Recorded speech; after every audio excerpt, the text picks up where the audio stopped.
Okay, we're live. Welcome back to Schedule 1, Episode 9.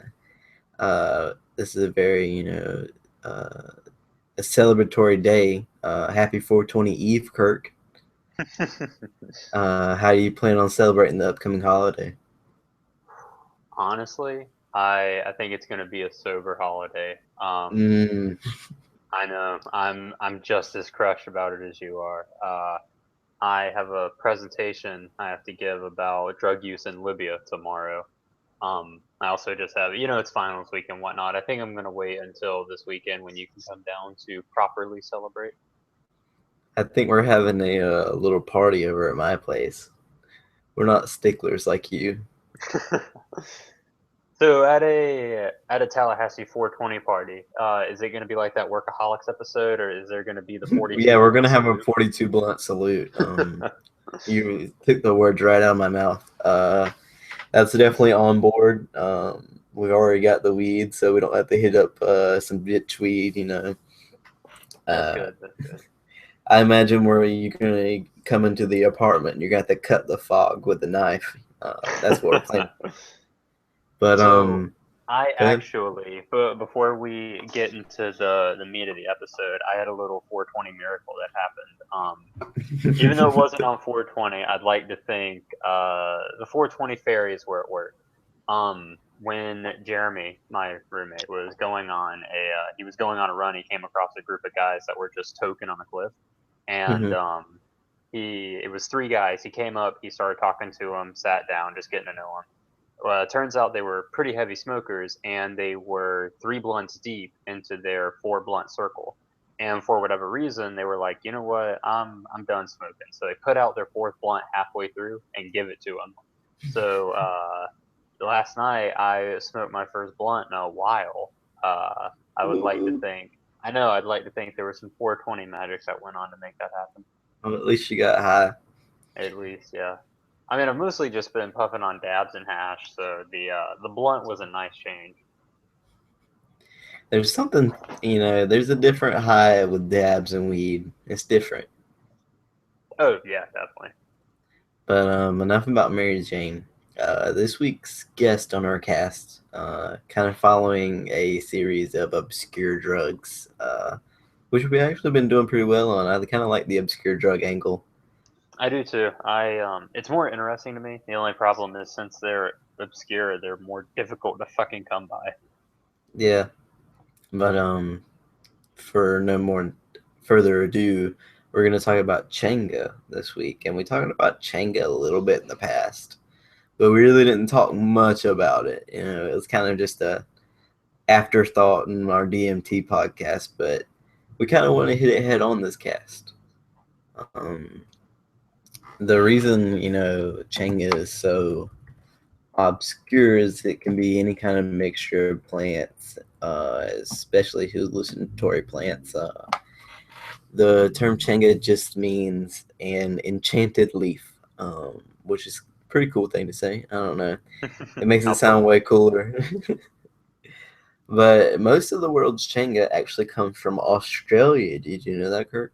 no. That's actually really surprising. What's the plant? Like, is it one particular plant, or is it just like for whatever reason the Aussies just love putting DMT Yeah, in for shit whatever they reason, grow? they love mixing it up over there. Okay, yeah, Um, that's interesting. apparently, the guy who discovered it, is from Australia. That's the theory. Hmm. Um, that he discovered the process of infusing these plants with DMT, which is what Changa is. Changa is a substance or a leaf. It could be a cappy leaf from the ayahuasca blend. It could be salvia mixed with Now, out of peppermint. curiosity, is it still considered Changa if there's no Maui, monoamine oxide inhibitor? I believe the DMT infusion uh, makes it up for that. I don't know exactly how to answer your question because I don't know exactly what you're asking, or I just Okay, don't yeah, know. yeah, that's fair enough.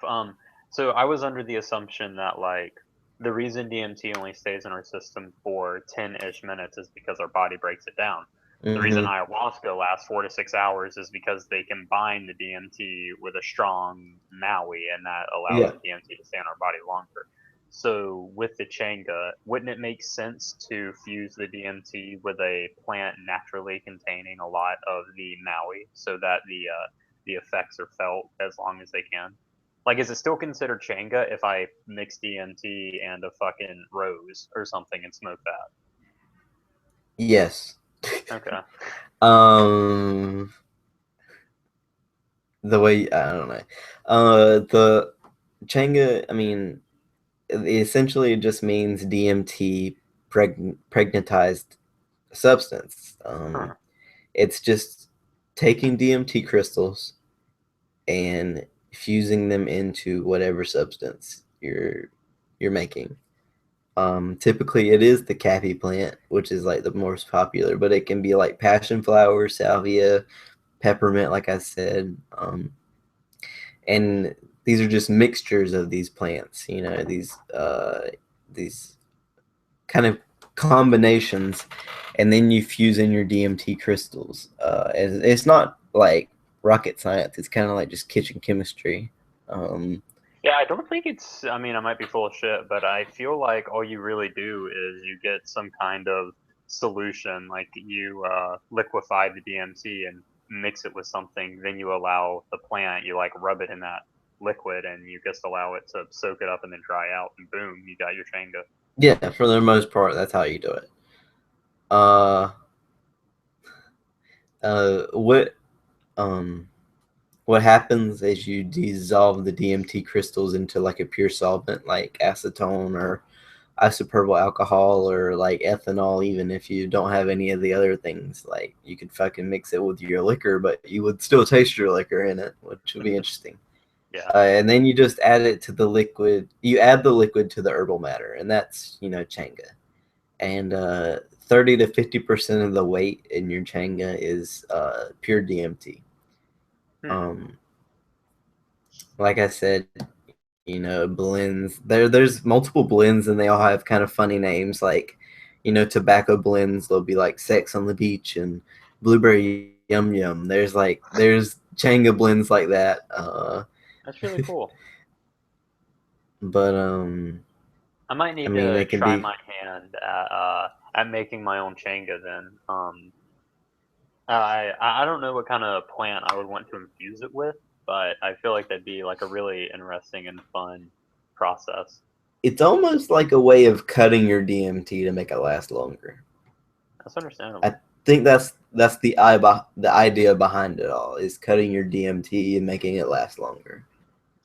Um, you ended up getting some in Changa not too long ago, Yes. right? Yeah, yeah, yeah. Do So you like, remember like any kind of the ideas or the like details around what you got? so I know it's gonna sound stupid, but the guy, it was definitely a blend. The guy that sold it to me. Um, I feel like I think when you said passion flower, that really lit a light bulb for me. I think it was Mm-hmm. infused with passion flower. Okay. But he also said, and I don't know if this is just him being stupid, but he said there was ground up like powderized golden teachers mixed in with it. Huh. I Yeah, I don't know what the point of like do you there's that can't affect the Changa, can it? I don't know. I don't know anything about smoking mushrooms. Yeah, So like when he said that, I just kind of I mean, maybe there were golden teachers in there. If it was a super small amount.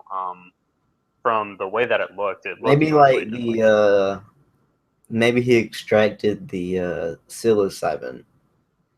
maybe that'd be interesting. I That'd make don't more know. sense. I still don't know if you smoke. I don't know if you could. I don't. I don't know if you can smoke psilocybin and get high. I don't think you can. The science doesn't make sense to me, but I mean, psilocybin and DMT, they're similar structures, so maybe I don't know, but yeah, passion flower for sure, and a bit of golden teacher. That was the Changa that I got. It was kind of like a gold, dusty, like looking stuff. Like it was. I don't know, like sawdust colored almost. but it was powder. It was like not a lot of like grain to it, just pure powder. I don't remember too much about the consistency of it. I definitely remember the color. I guess you're right. It was like just a leafy, well, like a powder made out of leaves. Like that's kind of what it looked Yeah. like. I don't even remember it having leaves. It would look like it was just like brown powder to me. That's how it packed too. But before we get to like, talking about that, we actually smoked some of this Changa. I think it was 2 weekends ago or something like that. Most likely. Uh, yeah, we went to this park in Tallahassee, and there's a kids party going on and all this stuff, but we cut through this like bike path and we keep walking and there's trails and we probably go like a mile out. I would say about a mile, and we see this like beautiful pond and we got to go down there, and so we start cutting down through this bike path, and we end up getting close to it, but there's a fence, so we have to hop the fence, and then we have to hop the railroad tracks, and then like we're pretty much out of the trail. Like there's nothing, nobody's gonna come around us. We don't suppose. Yeah. But at the double-edged sword, we're kind of just like in the midst of nature, and we could like step on a snake and it end us right there. But we slide down this hill. There's a pond right there, and it's nice landscape. We didn't bring any chairs, which was Yeah, sad. looking back, that would have been the big item to bring. Some fucking lawn chairs. We sit on this hill though, and we break out my little travel pipe, um, and we break out the little Ziploc bag full of DM or the Ziploc bag full of Changa, and it's super like difficult to pack. You have to put like a little stopper in the bottom of like some Kush, to keep all this powder from going out, and like it's sticking to your fingers. It's sticky and it's hard to get in. I mean, it's not an easy time. Definitely outside, but we got it like fully packed. Like it's a bowl full of Changa solid. Uh, you hit it first. I think you took like one puff or two puffs. We passed it back and forth for about three puffs. Do you want to talk about like how it hit you? So the interesting thing about it is with DMT, it hits you so quickly that you feel like your body is being propelled. You feel like there's like a speed that you just start going once this like takes effect. I feel like for whatever reason this Changa amplifies that more so than normal. Um I it hit me so quickly. I felt like I was able to register how fast the Earth was rotating. Like when when you're going in a car, going 60, your body can adjust to that speed you're going pretty quickly. I felt like in hitting this Changa, it like stopped my body, and I was able to register just how quickly the Earth was rotating. So, however fast it rotates, 218,000 miles an hour. That's how fast I felt like. That's how fast I felt like I was going once this Changa hit me. It was just like instantly floored with the speed and size at which this came on. Um, do you have anything similar, or Yeah, did you want like me to run through the I whole thing? mean, yeah, when I hit it, like I feel like a light just snaps on. There's no like transition, like it's mid puff and like you're tripping. I mean, for me, it's like McKenna says, the air goes out of the room, but I mean, we were outside, so that was super odd. Uh, you just kind of sink back in your head, and you're like, whoa. I mean, you kind of I mean, we kind of described it before, how hard it hits you, but uh, I kind of get this when I first hit, I got this like creepy vibe to it, and then I mean, it gently like eased me in. But I started like having the shakes, kind of, like Mm. twitching almost. But it was like a cold shake, but I was warm at the same time. We were in the shade, so I guess I was kind of cold. But I definitely was cold because I mean, not only were we in the shade, we were right off the water, and there were points where we just couldn't hit it because of how hard the wind was blowing. There were certain points where I wish I just had a blanket because like I It was was just fucking cold. cold. Yeah. Uh, I think after like I think we hit it a few times, and it still had like room to go, and I offered it to you, and you were like, nah, and I was like, dude, there's a bunch of Changa left in this bitch, and I was like, I guess I'm gonna have to smoke it all because I don't think you ever hit it again. I thought I did after like so I thought I was good Okay, yeah. and then you were like, dude, there's still a lot left. And once I saw that we had taken probably 4 or 5 hits together, I was like, fuck, we really do have to burn through this. And that's kind of when I just went for it. Someone interrupted us like in the midst of it. They didn't come up and like, hey, what are you guys doing? They were like walking their dog along the path and talking to their boyfriend, and we could hear them. Hmm. But I mean, even that kind of just gets you on your p's and q's. Kind of gets you nervous. Yeah. Even for like no reason. It's not any like harm or maliciousness, but being in that susceptible position, Yeah, you just being like knowing that what you're doing is super illegal and the fact that it's so strong, like combining that with hearing someone, a person that you obviously don't know, uh, just puts you in that like mildly paranoid state of mind. but after we start shaking and we start hitting it some more to warm up, I had to keep the flame to the smoke warmed our bodies. Uh, I started getting this like purple overlay, like somebody like put a purple filter in front of my eyes, like I was looking through a purple transparency at the Mhm. world. Everything was just kind of a shade of purple. And I remember like looking at this tree I'm sitting right next to, and it has like these like yellow veins on it, like running up and down it. And I'm like, whoa, that's cool. And I want to feel this tree. And so I stick my hand out on it, and like these veins start growing onto my arm, and they like spread up my arm. And I'm like, nah, that's not cool. I'm not gonna fuck with that no more. And I just start looking at my legs, and I see like my veins kind of rise up higher in my legs, like not not like poking out of my like skin, but they're just under a thin layer of skin. You know what I mean? Like it's easy to see. Yeah, And I'm just kind of tracing my veins along my leg, and just kind of in all of it all. What is going on in your mind at this point? so it floored me immediately, and after it really started to take effect, I do kind of wish we were sitting right next to this decently sized tree. I do kind of wish that I thought to look at the tree, but I just stared ahead.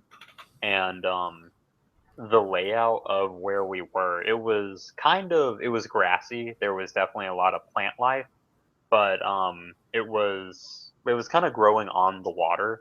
Mm-hmm. So there would be patches of grass and then like these trees. I guess what I did is I just focused in on this one patch of grass, ignoring everything else, and that's where like most of the trip took place for me. Um, the thing I remember intently is it looked like I was if my eyes were a telescope, I was zooming in onto the area that I was looking at, and every blade of grass was made of a different, slowly turning, brilliantly green shape. So, like a blade of grass would be made out of like three squares and then a triangle, and they're all like just slowly swaying in the breeze. But it kind of looked like that for fucking every blade of grass. So I'm staring at all these shapes, trying to just piece together what I'm looking at. And it didn't occur to me to do anything else until I came down. And when I came down, I like kind of snapped out of my trance, and I forgot that we were surrounded by trees. Like for a while, I thought we were just in a grassy field. So like all the realizations of where I was started coming back, and that was surprising. But that's I kind of the remember you saying something like, "Whoa!" I like you like had these trees in front of you, and you just like took them out of your vision, and then all of a sudden you like snap out of it, and the trees like pop up back in front of you, like you completely forgot they were there. Yeah. So yeah, I think that's kind of what I was getting at with like I was paying attention to the grass so heavily that everything else just didn't exist anymore. So when I wasn't tripping at as hard as I was, and they started to like pop back into my vision, it was really jarring because I thought I had been staring across rolling meadows for miles and miles, and then there are these fucking trees everywhere. After like after I kind of stop examining myself and the colors they more or less like kind of start vibrating more. My vision had changed where like how you see in three colors like red, what is it, I red, blue, and green. I think so. um Yeah. like my vision had changed to like two colors. I was seeing purple and yellow, and everything's a mixture or a shade of purple and yellow. Like the grass was like a purple, yellow, like brown mixture, and the fucking tree was yellow, brown. Like it was all purple and yellow. It was really cool. Just I don't know. It was very very portrait esque. Like I wanted to paint a picture of this.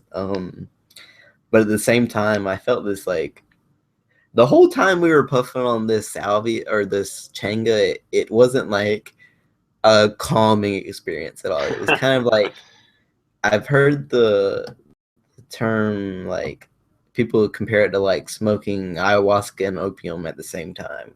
Hmm. It's very like I don't know, like I wasn't on it. I was on edge and uneasy throughout the whole thing.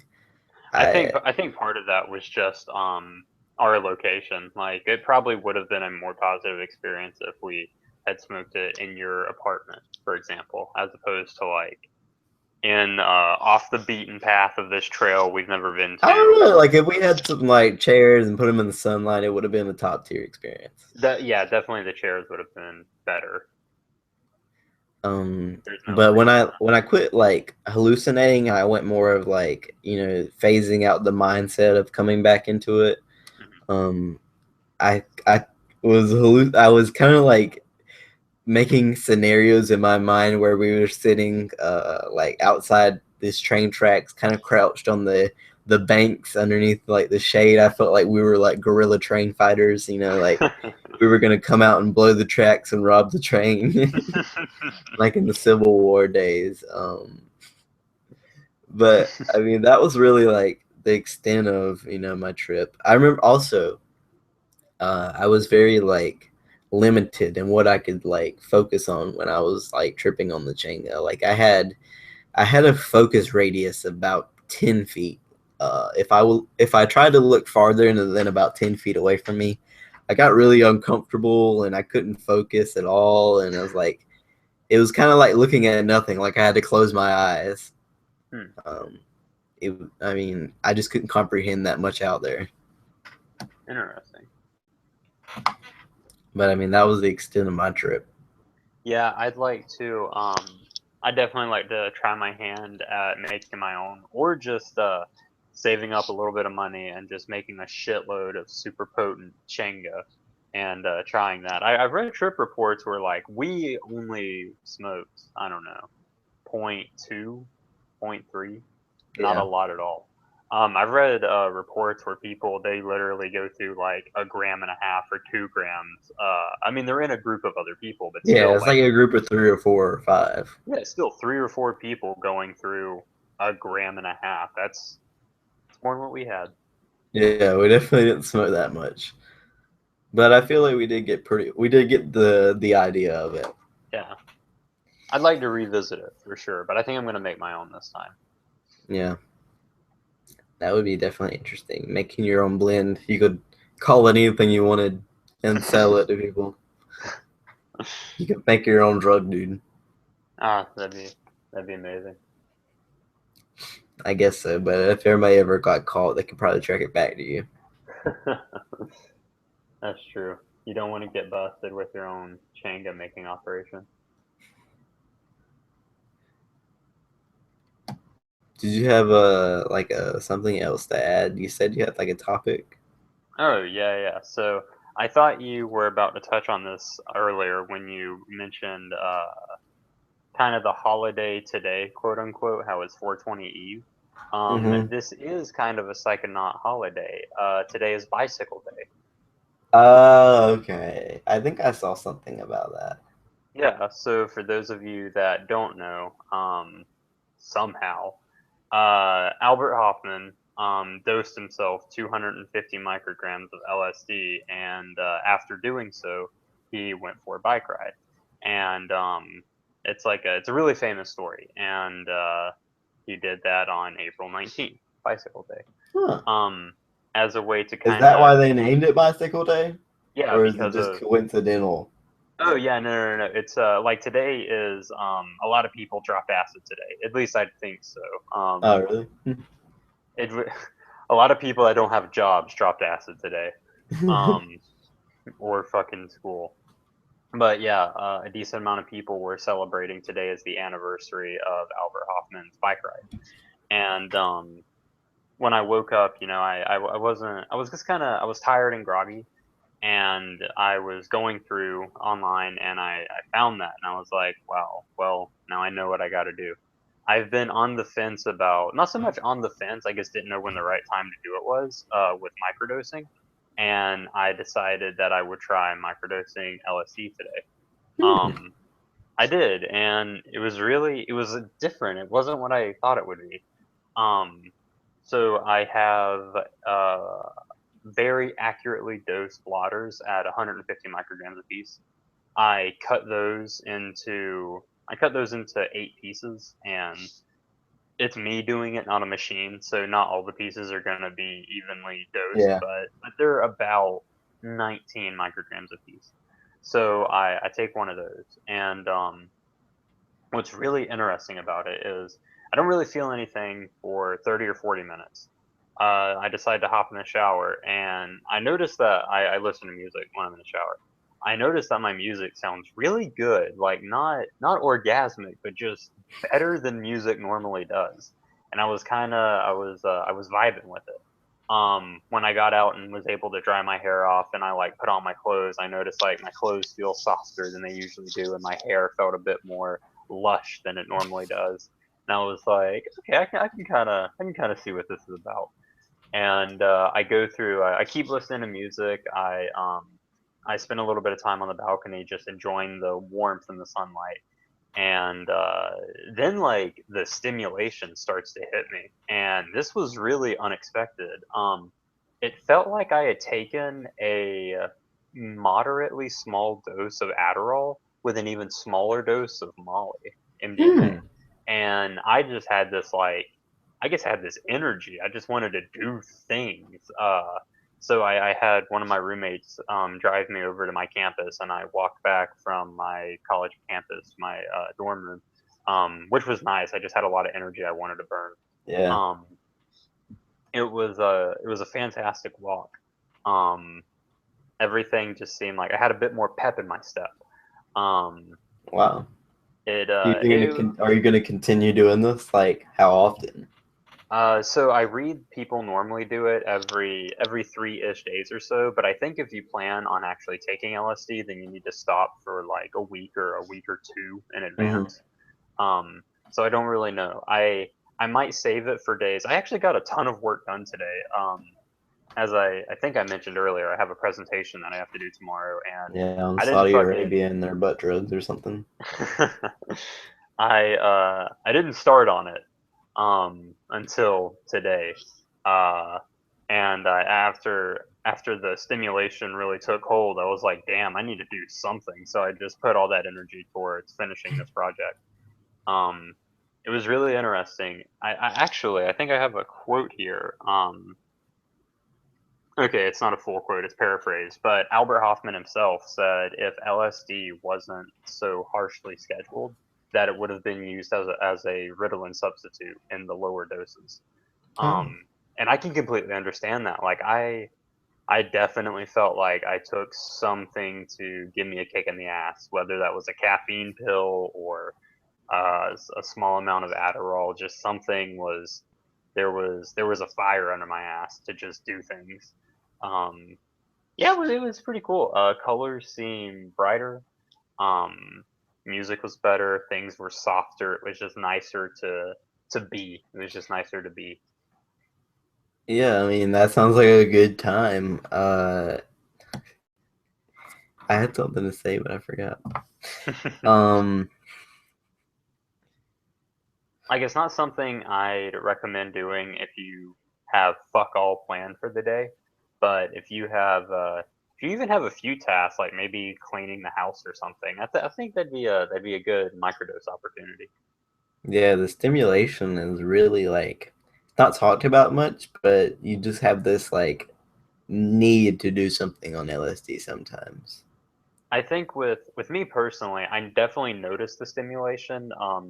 Sometimes I can really feel it in my legs, and I want to stretch or move or just do something to burn off this energy. But usually that feeling is completely overshadowed by the headspace, by the visuals, by just the feeling that I'm getting. But I feel like it's such a low dose of LSD at a sub trip dose. It's you're mostly getting the stimulation, and without all the other things to kind of cloud its effects, I'm really impressed by how stimulating LSD is. Oh, I remember what I was going to talk about. We didn't.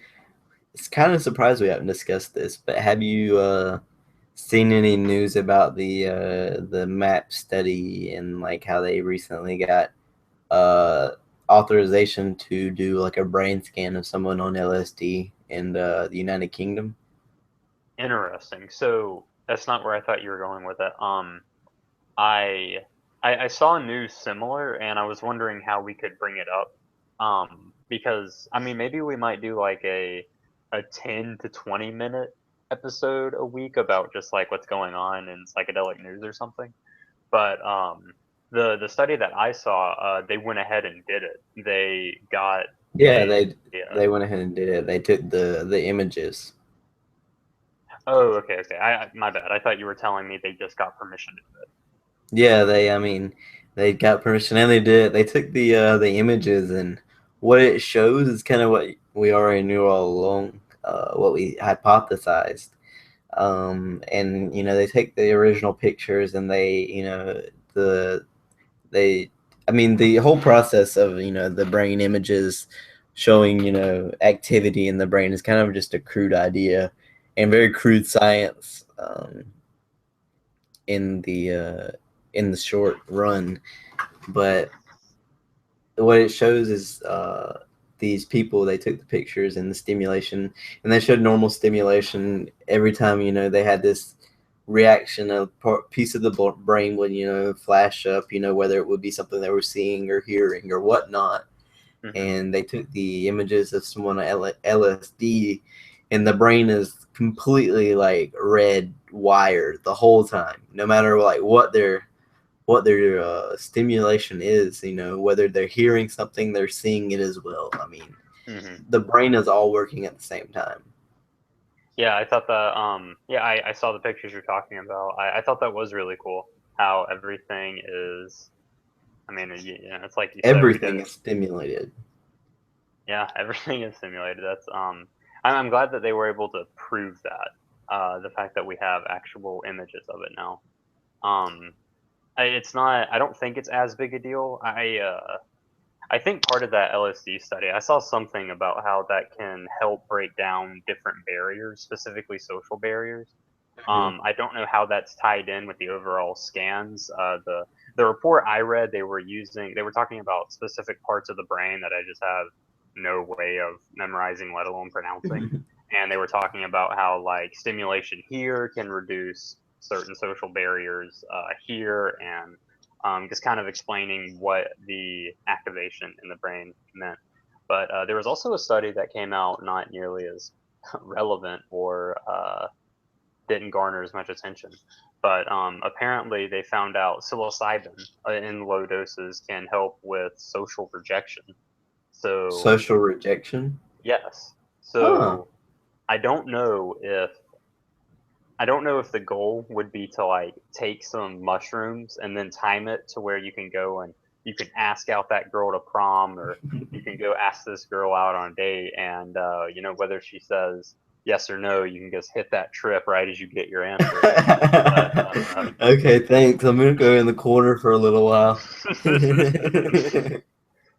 yeah, I thought it was interesting. I don't know how they plan to utilize it. If I had to guess, maybe they could try and mimic the compound and then sell it as some kind of anti-anxiety thing. I don't really know, but yeah, I saw that in the news too, and I thought that was kind of interesting. Did you see they reject well, they had the first clinical trials of MDMA in the United States not too long ago, and they Yeah, I project it saw to be that. a legal drug for pharmaceutical reasons within the year 2020. Yeah, I saw that. I think so. Specifically, it's only being tested for PTSD people. I Mhm. think it's. He I has don't know if it's. PTSD and like PTSD therapy. I think it's also PTSD couples therapy, but I might be wrong about that.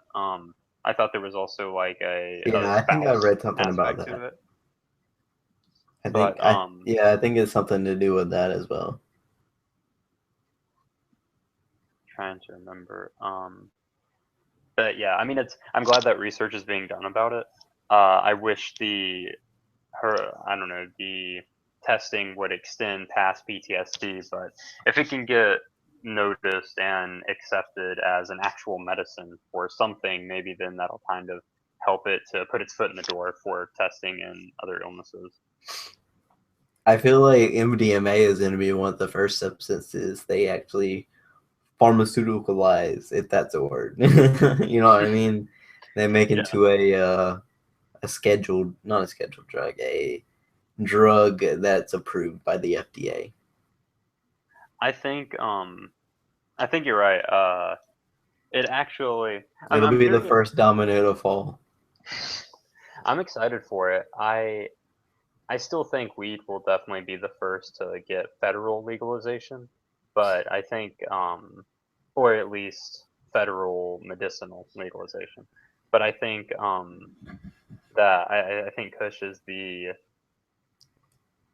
you said it perfectly earlier, domino effect. I think Kush is the first domino that's going to fall down and just open That's the already door been for. kind of like flicked over a little bit. It's kind of like, like kind of resting upon that like edge, almost about to fall over. Just needs Yeah, a little blow. I think at this point, most people are aware that pot has medicinal values to at least someone somewhere. Whether you're fucking suffering from the worst seizure condition known to humankind, and a little bit of CBD oil is just helping mellow you out.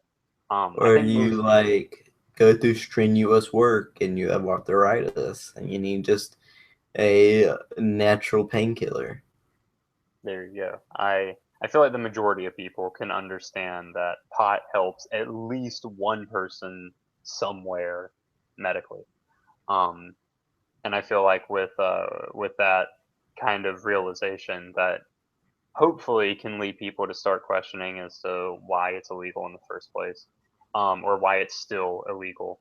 And once people start, I don't know, informing themselves, then I think that can really help with like, well, MDMA is really good for couples therapy and PTSD, and who knows what And else. psilocybin helps you not feel bad when you get rejected and also makes you look weird when you're tripping in front of your in front of your date prom. And I'm just excited to see where the world of psychedelic medicines will go. I I actually I don't know if they're being done here, but I think I remember reading about studies with ibogaine being done to as like addiction treatments, because Hmm. ibogaine has a better success rate than psilocybin with addictions. Like with psilocybin, I think, start talking specifically about cigarettes. I think psilocybin has like an 88% success rate of quitting, and ibogaine has a 92 or 93%. Or 99%. You either quit or you die by the Abigail. Yeah, it doesn't sound like a fun drug, but at least it seems effective. You either quit smoking cigarettes or you just kill yourself because you can't take the ibogaine therapy anymore. I feel like I had one more thing to add, but I'm drawing a blank on I'll let you think about it for a few more seconds. I'm all out of topics right now. I think I'm just gonna get ready for 420 tomorrow. it. What are you guys planning to do for 420 I think we're besides just the planning. obvious? I think we're just gonna have a bunch of people over, burn down. That's the plan. Yeah, that's And understandable. I You hope need to everybody. I hope everybody brings a little bit of Kush. Like I hope we get a bunch of flavors so we can pack like a mixture bowl. a cornucopia bowl. Yeah. What you need to do tomorrow is stroll around the complex and tell me if you can just get like huge wafts of Kush coming out of your Yeah, I'm gonna take walks around the complex. The smell in the air smells field. like the 20th of April, springtime. I might I was, wander I around the was, woods and see if I can find some people, some crazy kids getting into some 420 related activities. I was watching Mad Men today, and there's actually an episode where the like kind of the hippie ad guy gets some like weed and they start smoking it in the office after hours, and like the woman who's kind of worked her way into the business comes in and like they start smoking together, and she's like looking at them all bewildered while they're talking about this philosophical thing, and all of a sudden she just starts talking. She's like, I am so high. I thought that was a really good depiction of like what it is to be high. Yeah, it seems like. Well, where are you at with that now? Is that season three? Season three, yeah, season three, episode 4 or 3, I think. Yeah, I think that is a pretty good. That is a pretty good depiction. But But yeah, yeah. Sorry. While we were having a bit of banter, I couldn't. I cannot remember what the last thing I wanted to talk about was, but it's okay, dude. Save it for next time. Thanks for joining us. Happy 420 Eve and 420 tomorrow. Hopefully and the world bicycle doesn't day. end. Happy bicycle day too. Join us again next week.